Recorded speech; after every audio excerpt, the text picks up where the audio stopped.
तो बच्चों हमने कल पिछले वीडियो में भाग 1 प्रैक्टिस पेपर सेकंड के question number first, second, third, fourth, fifth, 5, 6 प्रश्न क्रमांक 6, 7 और 8 प्रश्न 8 तक हल कर चुके हैं। इस वीडियो में जो कि भाग 2 है, हम प्रश्न क्रमांक 9 से हल करेंगे। तो देखते हैं प्रश्न क्रमांक 9।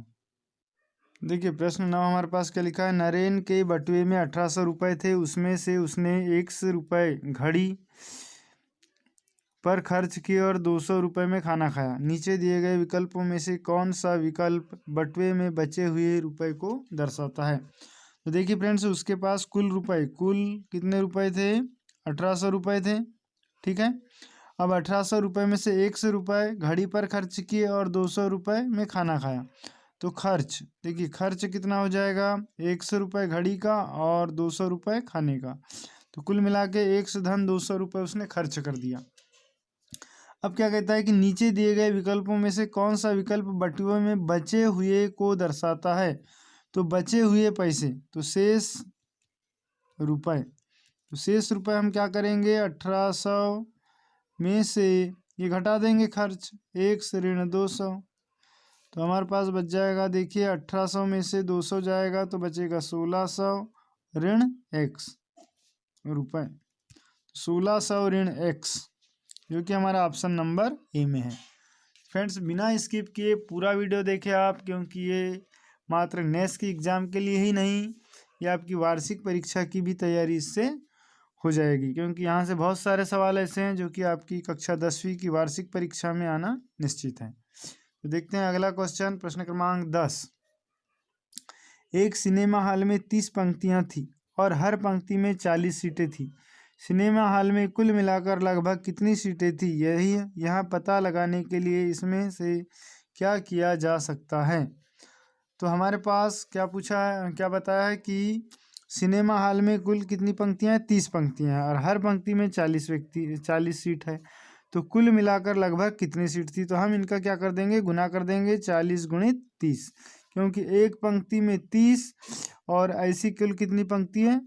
एक पंक्ति में 40 सीट है। यहाँ 40 सीट है इसमें, तो एक पंक्ति इसमें क्या कर देंगे हम? हाल में कुल 30 पंक्तियाँ हैं और प्रत्येक पंक्ति में 40 सीट है, तो 40 गुणित 30 हो जाएगा कुल, नहीं तो 40 गुणित 30 कुल सीटें। तो हमारे पास उत्तर आ जाएगा 30 गुणित 40 बराबर 1200, उत्तर नंबर सी। ठीक है फ्रेंड्स, नेक्स्ट क्वेश्चन, प्रश्न क्रमांक 11। प्रश्न 11 में दिया एक गुलदस्ते में चंपा के मुकाबले गुलाब के फूलों की संख्या 6 गुना है।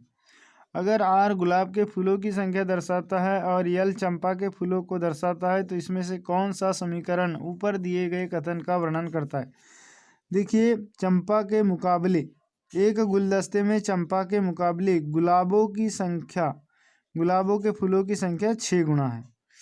मतलब यदि गुलाब को R माना है, गुलाब को क्या माना है यहाँ? गुलाब बराबर R, ठीक है, और चंपा के फूलों को माने हैं L। ठीक है फ्रेंड्स, तो देखिए क्या कहता है, गुलाब के फूलों की संख्या 6 गुना है किसके मुकाबले? चंपा के फूलों के मुकाबले। तो चंपा के फूलों के मुकाबले गुलाब के फूल 6 गुना हैं, तो गुलाब में हम 6 का गुणा कर देंगे, तो हमारे पास क्या हो जाएगा? L बराबर R इंटू 6, या 6, यह आ जाएगा 6R is equal to L, option number B. ठीक है, नेक्स्ट क्वेश्चन, प्रश्न क्रमांक 12। तो प्रश्न 12 में दिया इनमें से कौन सा व्यंजक पूरी तरह x ऋण y से विभाज्य है। तो पूरी तरह से x ऋण y से विभाज्य होगा। देखिए यहाँ पर भी y x ऋण y है, तो ये विभाज्य नहीं हो सकता, यहाँ पर भी विभाज्य नहीं हो सकता, ये भी विभाज्य। देखिए ऋण x से ये धन x कट जाएगा, तो यहाँ बचेगा ऋण y और ऋण y, तो ऋण 2y। अब ये वाला उत्तर सी में देखते हैं हम सी को हल करके। तो हमारे पास क्या लिखा हुआ है? x² ऋण xy ऋण x धन y। देखिए दोनों में से क्या कॉमन निकाल सकते हैं? इसमें से x कॉमन निकाल देंगे, तो x कॉमन निकला तो x ऋण y बचेगा, और यहाँ पर ऋण 1 कॉमन निकाले तो ये भी हो जाएगा x ऋण y। दोनों में से x ऋण y कॉमन निकाल दिए तो बचेगा x ऋण 1। अब देखिए इसमें से यदि भाग दे तो x ऋण y का यदि भाग दे तो x ऋण y से x ऋण y कट जाएगा। तो इस तरीके से इस ऑप्शन नंबर सी में x ऋण y पूरे तरह से भाग जाता है, तो हमारा ऑप्शन नंबर सी सत्य हो जाएगा। ठीक है। प्रश्न क्रमांक 13। तो प्रश्न 13 में क्या लिखा है, एक पशु आश्रय घर ने 6.15 लाख रुपए में एक वैन खरीदी। ठीक है। आश्रय घर पहले ही 1,50,000 रुपये का भुगतान कर चुकी है। आश्रय घर को और कितना अधिक भुगतान करना बचा है। देखिए कुल कितना रुपए में खरीदा है, वैन की कुल कीमत कितनी है, 6,15,000। ठीक है। इसको हम लिख सकते हैं इस तरीके से लिख सकते हैं इसको, 6,15,000 कई दही सैकड़ा हजार 10,000 लाख, 6,15,000। ठीक है। उसमें से 1,50,000 रुपये का भुगतान कर चुके हैं, तो 1,50,000 को यहाँ माइनस कर देंगे हम। ठीक है। तो हमारे पास कितना बच जाएगा शेष, 0,0,0,5, ये 11 में से 5 गया 6, और यहाँ पर बच गया 5 में से 1 गया तो 4,65,000। तो फ्रेंड्स शेष बच जाएगा 4,65,000, जिसको हम लिख सकते हैं 4.65 लाख। ठीक। तो इस तरीके से इसका आंसर हो जाएगा। अगला क्वेश्चन है 6.807 गुणित 10 पर 10 की घात पाने के लिए आप 6.807 गुणित 10 पर 6 की घात को किस संख्या से गुणा करेंगे। देखिए यहाँ पर जो ये वाली संख्या है 6.807, 6 ये सेम है। ठीक है। मात्र यहाँ पर 10 पर 10 की घात है और 10 पर 6 की घात है, तो हमको और 10 पर 4 की घात की ज़रूरत है। तो 10 पर 4 की घात की ज़रूरत को हम लिख सकते हैं 10 इस तरीके से। ठीक है। इकाई दहाई सैकड़ा हज़ार 10,000, यह इकाई दहाई सैकड़ा हज़ार 10,000, ऑप्शन नंबर डी आ जाएगा। नेक्स्ट क्वेश्चन देखते हैं, प्रश्न क्रमांक 15। तो प्रश्न क्रमांक 15 में लिखा है फ्रेंड्स, यहाँ पर त्रिभुज PQR दिखाया गया है और ST और PR समांतर है। देखिए ST और ये PR समांतर है, तो QST का माप क्या होगा। इस QST इसका माप हमको पूछा है। फ्रेंड्स देखिए ए लाइन और ए लाइन दोनों समांतर है, तो यहाँ जब 70 अंश का कोण है तो यहाँ पर भी 70 अंश का कोण बनेगा। ठीक है। और जब यहाँ 70 अंश का कोण बनेगा, यहाँ 50 अंश का कोण है, तो त्रिभुज के तीनों कोणों का योग कितना होता है, 180 अंश। जब त्रिभुज के तीनों कोणों का योग 180 अंश होगा, तो हम यहाँ पर 180 में से कोण कैसे निकालना है, S, तो कोण S बराबर 180 ऋण, इस दोनों को जोड़ लेंगे तो 7 5 12, 120 अंश को घटा देंगे, तो यहाँ पर हमारे पास बच जाएगा 60 अंश। तो उत्तर आ जाएगा 60 अंश। ठीक है। इसका आंसर हो जाएगा बी।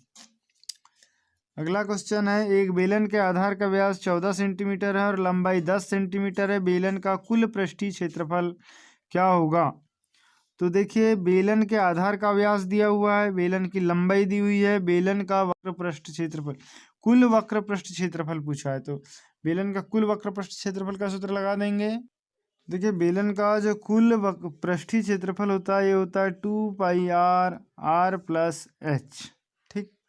हमारे पास यहाँ पर